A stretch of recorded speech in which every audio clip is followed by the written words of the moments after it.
आज हम बात करने वाले हैं राजस्थान करंट अफेयर्स के प्रश्नों के बारे में, जो कि आज का यानी कि 1 जुलाई 2024 का पूरा करंट अफेयर्स होने वाला है। अब दोस्तों इस वीडियो में हम प्रश्नों की बात करेंगे। सिद्धेश्वर खुर्द माइंस है विश्व की दूसरे नंबर की सबसे बड़ी चांदी उत्पादक है, खादान या खान बन चुकी है, इसके बारे में। नेक्स्ट है राष्ट्रीय टीकाकरण कार्यक्रम की स्टेट रैंकिंग में बांसवाड़ा है वो प्रथम स्थान पर रहा है। और बागीतोरा विधानसभा सीट से उपचुनाव संपन्न हुए हैं ये 2024 के विधानसभा के। तो इन सभी प्रश्नों के बारे में हम पूरी जानकारी के साथ में प्रश्न करने वाले हैं। तो वीडियो को कर दीजिएगा लाइक और चैनल पे नए हो तो एम स्टडी पॉइंट को सब्सक्राइब करने के साथ में बेल आइकन है उसे ऑल पे प्रेस कर दें, यानी कि सभी नोटिफिकेशन ऑन कर दें ताकि आपको समय समय पर नोटिफिकेशन मिल सके। चलिए वीडियो को शुरू करते हैं। उससे पहले आपके लिए एक जानकारी और है दोस्तों कि राजस्थान करंट अफेयर्स की जो है हमारी साप्ताहिक रिवीजन क्लास, यानी कि कल की क्लास है संडे की, वो जून के लास्ट मंथ की है, तो जाके जरूर देखिए, जिसमें कुछ इस प्रकार के प्रश्न हैं। आपको पूरा का पूरा साप्ताहिक रिवीजन है पिछले सप्ताह का। अब हमारा पहला प्रश्न आ चुका है दोस्तों। पहले प्रश्न का आंसर आपको देना है। राष्ट्रीय टीकाकरण कार्यक्रम की स्टेट रैंकिंग में प्रदेश में पहले स्थान पर कौन सा जिला रहा? राष्ट्रीय टीकाकरण कार्यक्रम में जो है प्रदेश का जो कौन सा है जिला पहले स्थान पर रहा है? तो इसमें आंसर होगा बीकानेर, बांसवाड़ा, उदयपुर या फिर करौली में। तो दोस्तों सही आंसर है यहाँ पे बांसवाड़ा जिला। दोस्तों राष्ट्रीय टीकाकरण कार्यक्रम है जिसमें स्टेट रैंकिंग में बांसवाड़ा प्रथम स्थान पर रहा है। पूरी जानकारी देखें तो पूरी जानकारी यहाँ पे आप देख सकते हो। राष्ट्रीय टीकाकरण कार्यक्रम की स्टेट रैंकिंग में प्रदेश में बांसवाड़ा है पहले स्थान पर रहा है। और प्रति वर्ष अप्रैल के अंतिम सप्ताह 24 से 30 अप्रैल में विश्व टीकाकरण सप्ताह के रूप में मनाया जाता है। ये आपके लिए इम्पोर्टेंट है दोस्तों। बाकी जानकारी यहाँ पे आपको दी हुई है। और 2024 की थीम है मानवीय रूप में संभव सभी के लिए टीकाकरण। ये हमारी 2024 की विश्व टीकाकरण सप्ताह की जो है थीम है दोस्तों, ये आप ध्यान रखना।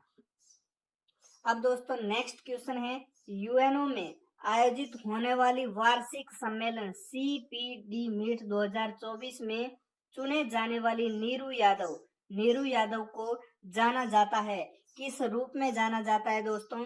नीरू यादव कौन है? इन सभी प्रश्नों का आपको इस वीडियो में पूरी जानकारी मिलने वाली है।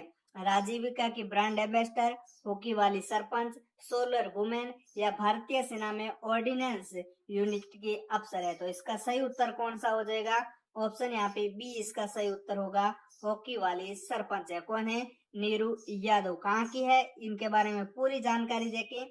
लांबी अहेर झुंझुनू की सरपंच नीरू यादव न्यूयॉर्क में पंचायत स्तर पर बालिकाओं और महिलाओं को सशक्त करने के लिए नवाचारों के अनुभव साझा करेगी। कहाँ पे? न्यूयॉर्क में। और ये लांबी अहेर झुंझुनू की है दोस्तों। न्यूयॉर्क में संयुक्त राष्ट्र जनसंख्या और विकास आयोग यानी कि सीडीपी की ओर से आयोजित वार्षिक सम्मेलन सीपीडी जो है मीट 2024 है। इसमें जनप्रतिनिधियों के नेतृत्व में अनुभव के विषय अपने 3 मई को साझा किया था। तो इन सभी प्रश्नों की यहाँ पे पूरी की पूरी जानकारी, इसके साथ में यहाँ पे ग्राम पंचायत पिने की सरपंच कुनुकु हेमा कुमारी और त्रिपुरा की सेपा हिजला जिला परिषद की सभापति है सुप्रिया दास दत्ता भी न्यूयॉर्क में जाएगी। ये भी इम्पोर्टेंट है आपके सभी के लिए। लेकिन ये जो है यहाँ पे लांबी अयर की है नीरू यादव, ये आपके लिए बहुत ही यहाँ पे महत्वपूर्ण है। नेक्स्ट क्वेश्चन है, Rajasthan real estate regulatory authority Rajasthan RERA का गठन है किस वर्ष में किया? दोस्तों यहाँ पे पूछा गया है राजस्थान रेरा यानी कि Rajasthan real estate regulatory authority इसका गठन कब किया गया है? तो किस वर्ष में इसका गठन किया गया? यहाँ पे आंसर क्या होगा? तो दोस्तों यहाँ पे आंसर हो जाएगा 2016, 2017, 2018 या फिर 2019। इस प्रकार के प्रश्न पूछे गए हैं दोस्तों। तो इसका गठन है 2019 में किया है। रेरा का गठन कब किया गया? 2019 में। पूरी जानकारी देखते हैं। केंद्रीय रियल एस्टेट विनिमय और विकास अधिनियम एक्ट है वो 2016 का है, यानी कि 1 मई 2016 का ये एक्ट है। उसके बाद राजस्थान रियल एस्टेट विनिमय और विकास जो नियम है 2017 का है, 1 मई 2017 में पारित हुआ था।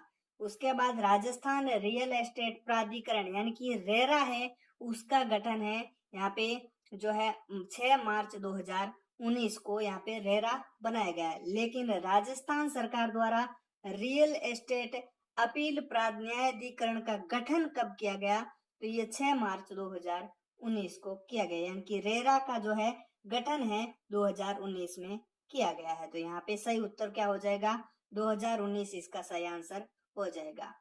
नेक्स्ट क्वेश्चन है, रियल एस्टेट नियमित प्राधिकरण की जिम्मेदारियां क्या क्या है, वो इस प्रकार से आपको कथन देख के पूछ सकती है, आप इन जिम्मेदारियों को पढ़ सकते हो।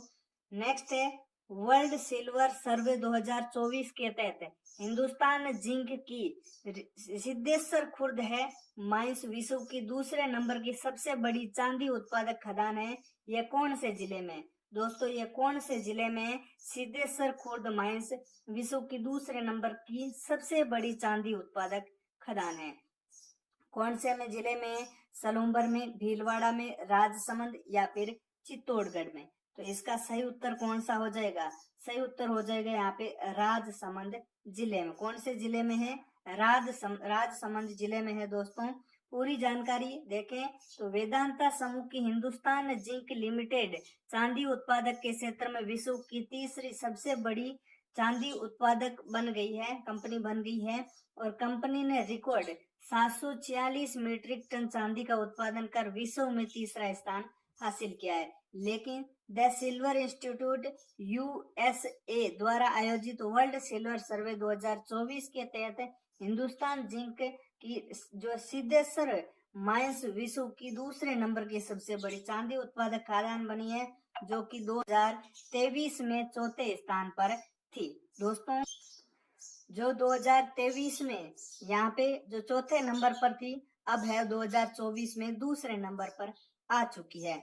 नेक्स्ट है, कतर में आयोजित शूटिंग महिला वर्ग में क्वालिफाई कर पेरिस ओलंपिक के लिए राजस्थान के किस खिलाड़ी का चयन हुआ है, तो यहाँ पे किस खिलाड़ी का चयन हुआ, अंजलि शेखावत, महेश्वरी चौहान, निशा कंवर या फिर मोना अग्रवाल। तो सही उत्तर हो जाएगा महेश्वरी चौहान का दोस्तों, ऑप्शन यहाँ पे बी है, जिनका राजस्थान के खिलाड़ी का पेरिस ओलंपिक के लिए राजस्थान के खिलाड़ी का चयन हुआ है। अब यहाँ पे मुख्य तथ्य की बात करें तो राजसमंद जिले की महेश्वरी चौहान ने कतर में आयोजित शूटिंग स्पर्धा में क्वालिफाई किया था और उनको पेरिस ओलंपिक के लिए चयन हो चुका है।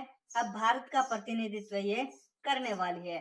दोस्तों महेश्वरी के पति अधिराज सिंह भी शूटिंग में राष्ट्रीय खेल स्तर पर खेल चुके हैं, ये भी आपके लिए इम्पोर्टेंट है। बाकी आपको यहाँ पे सारे के सारे फैक्ट दिए गए हैं, ये आप पढ़ सकते हो, स्क्रीनशॉट ले सकते हो।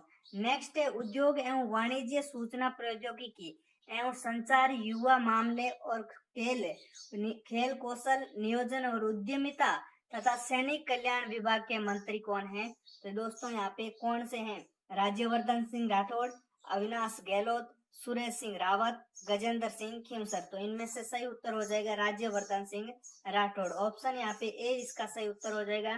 खेल और युवा मंत्री और सैनिक कल्याण विभाग आ जाए तो कौन है, सीधा का सीधा आपको राज्यवर्धन सिंह राठौड़ पे क्लिक कर देना है। राज्यवर्धन सिंह राठौड़ है, राठौड़ उद्योग एवं वाणिज्य सूचना प्रौद्योगिकी युवा मामले और खेल नियोजन और उद्यमिता सैनिक कल्याण बोर्ड के यहाँ पे जो मंत्री हैं। उसी के साथ अविनाश गहलोत है, सामाजिक न्याय एवं अधिकारिता विभाग के मंत्री, सुरेश सिंह रावत जल संसाधन विभाग के मंत्री और गजेंद्र सिंह खींवसर है चिकित्सा एवं स्वास्थ्य मंत्री। ये आपके लिए इम्पोर्टेंट है पशु परिचर भर्ती के लिए दोस्तों।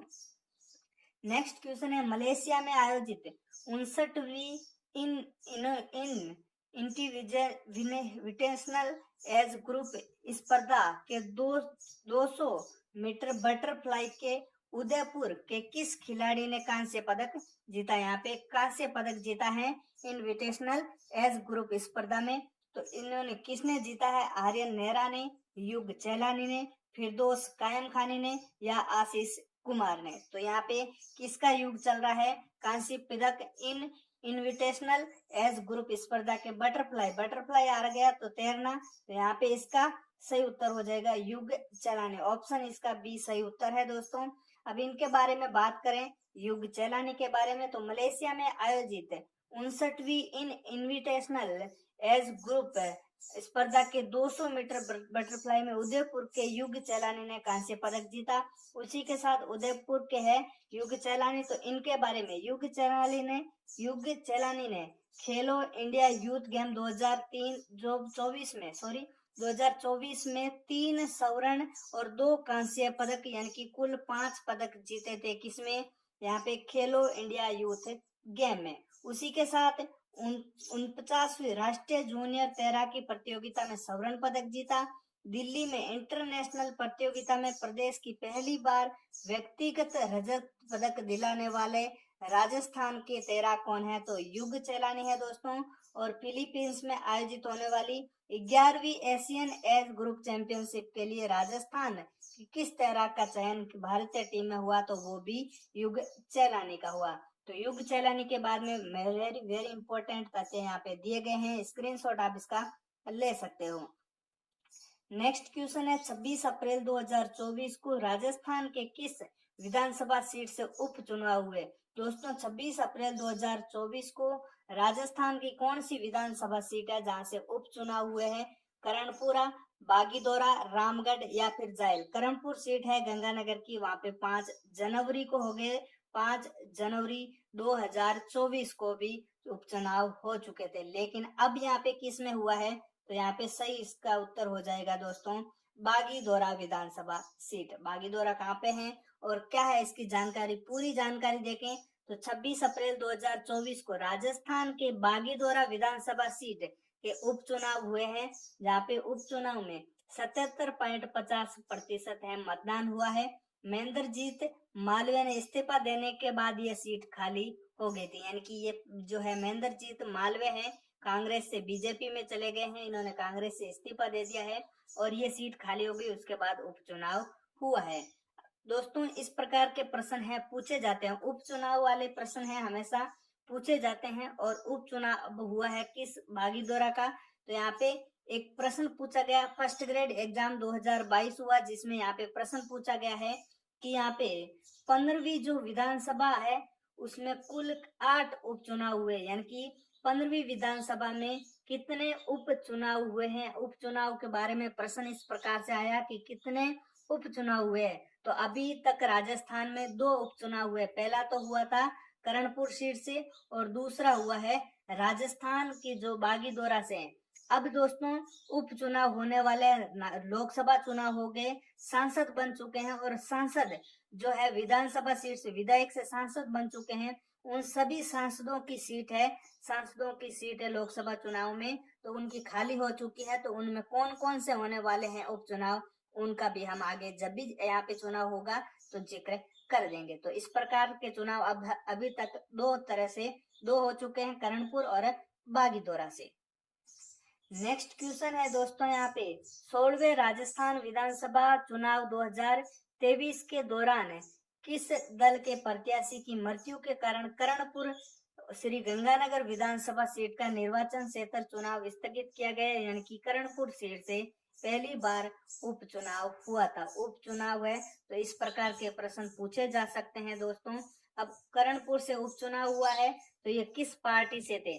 राजस्थान का स्थगित किया है, तो यहाँ पे किस दल के प्रत्याशी की मृत्यु हुई थी? तो दोस्तों यहाँ पे हो जाएगा भारतीय राष्ट्रीय कांग्रेस प्रत्याशी की जो है मृत्यु होगी, उसके कारण स्थगित कर दिया गया है। अब यहाँ पे बात करें तो 16वें विधानसभा चुनाव 2023 के दौरान कांग्रेस के प्रत्याशी गुरमीत कुन्नर की मृत्यु के कारण जो है करणपुर श्री गंगानगर विधानसभा निर्वाचन क्षेत्र का चुनाव स्थगित कर दिया। 5 जनवरी 2024 को वापस हुए, जिसमें उपचुनाव में कांग्रेस के रूपिंदर सिंह कुन्नर है विजयी रहे थे। ये इसका सही उत्तर है दोस्तों। यहाँ पे बात करें तो इस प्रकार के प्रश्न भी पूछे जाते हैं। वापस प्रश्न की बात करें तो ये जो है दोस्तों सेकंड ग्रेड 17/2/2019 में पूछा गया सवाल है। आप पेपर में जाके देख सकते हो ऐसे सवाल, जो कि इस प्रश्न में क्या पूछा गया है। यहाँ पे बात करें तो 15वें राजस्थान विधानसभा जो चुनाव है 2018 में संपन्न हुए थे। अभी 16वें हुए 2023 में, 2018 में जो 15वें हुए थे, इस दौरान किस दल के प्रत्याशी की मृत्यु के कारण रामगढ़ अलवर विधानसभा जो है क्षेत्र है उसका चुनाव स्थगित किया गया? किस जो है प्रत्याशी की मृत्यु के कारण, किस प्रत्याशी, यहाँ पे प्रत्याशी है किस दल का था, दल पूछा गया, प्रत्याशी का नाम नहीं, दल पूछा गया है, कौन से दल का था। नाम तो हर कोई याद रख लेता, लेकिन दल पूछा तो बसपा से थे दोस्तों, यानी कि बीएसपी से। तो यहाँ पे बसपा से होने के यहाँ पे दल के नेता थे और उनकी जो है मृत्यु होगी, जिसके कारण रामगढ़ अलवर क्षेत्र विधानसभा का क्षेत्र यहाँ पे उपचुनाव करवाया था। उपचुनाव के बारे में सवाल बहुत से पूछे जाते हैं, जितने की नहीं आपको चुनाव के। तो इस प्रकार के नेक्स्ट क्वेश्चन है, राजस्थान में 2023 में विधानसभा चुनाव में भारतीय राष्ट्रीय कांग्रेस और भारतीय जनता पार्टी द्वारा जीती गई सीटों का अंतर कितना था? यहाँ पे 2023 का पूछा गया है दोस्तों, तो यहाँ पे 2023 में कितना था यहाँ पे आपको बताना है। तो सही उत्तर इसका क्या हो जाएगा? 28, 26, 24 या फिर 46। तो इसका सही उत्तर हो जाएगा 46, ऑप्शन डी।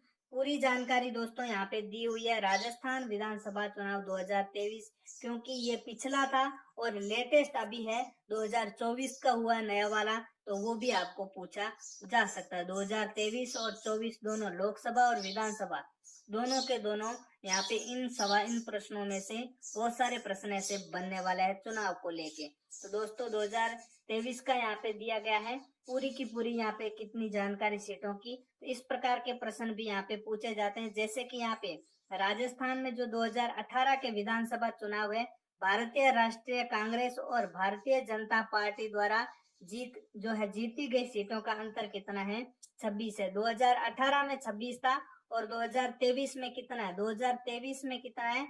46। वर्तमान में जो कितना है विधानसभा में?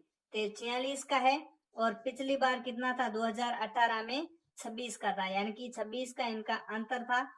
पिछली बार तो 26 का था और इस बार कितना है? 46 का अंतर है। तो दोस्तों अब 26 और 46 में कितना अंतर होता है? 20 सीट का अंतर होता है। तो ये भी आपको पूछा जा सकता है। 2023 और 2018 की तुलना आपको पूछी जा सकती है। नेक्स्ट क्वेश्चन है, नाबार्ड के सहयोग से किस जिले के ग्रामीण महिलाओं के समूह ने शक्ति ब्रांड के साथ मसाला उद्योग की शुरुआत की है? तो ये किसने की है दोस्तों? नाबार्ड के सहयोग से शक्ति ब्रांड के साथ। तो यहाँ पे इसका सही उत्तर हो जाएगा दोस्तों डूंगरगढ़ बीकानेर। ऑप्शन यहाँ पे ए सही उत्तर है, डूंगरगढ़ बीकानेर। पूरी जानकारी यहाँ पे दी गई है। ग्रामीण महिलाओं ने दरअसल ग्रामीण स्टार्टअप के साथ समूह की ताकत को पहचाना और अपने हौसले की सरकारी मदद को औजार बनाया है। तो दोस्तों शक्ति ब्रांड के साथ मसाला उद्योग को कदम रखा, जिसकी शुरुआत कब हुई? 2022 में। तो कितनी महिलाओं ने क्या क्या जानकारी पूरी दी गई है। नेक्स्ट है, हाल ही में जारी ओरामैक्स मीडिया रिपोर्ट के अनुसार वर्ष 2023 में सिनेमा दर्शकों की संख्या में सर्वाधिक वृद्धि किस राज्य में हुई है? तो ये राज्य को दूसरा नहीं है, यहाँ पे अपना ही राज्य है राजस्थान, जिसमें सिनेमा के दर्शकों में वृद्धि हुई है। तो यहाँ पे पूरी जानकारी दी गई है ओरामैक्स मीडिया रिपोर्ट के अनुसार, जिसमें यहाँ पे एक वर्ष में देश में सिनेमा दर्शकों की संख्या 29% बढ़कर 15.7 करोड़ हो गई और राजस्थान में सबसे ज्यादा 151.8% और बिहार और झारखंड में 123.8% बढ़े, लेकिन आंध्र प्रदेश में 8.1% घट चुके हैं और राजस्थान के 2022 में 24 करोड़ दर्शक जबकि 2023 में बढ़कर 61 करोड़ हो चुके हैं। ये जानकारी आज के लिए बस इतना ही। मिलता है नेक्स्ट वीडियो में एक अच्छे और शानदार प्रदर्शन के साथ। तब तक के लिए जय हिंद, जय भारत।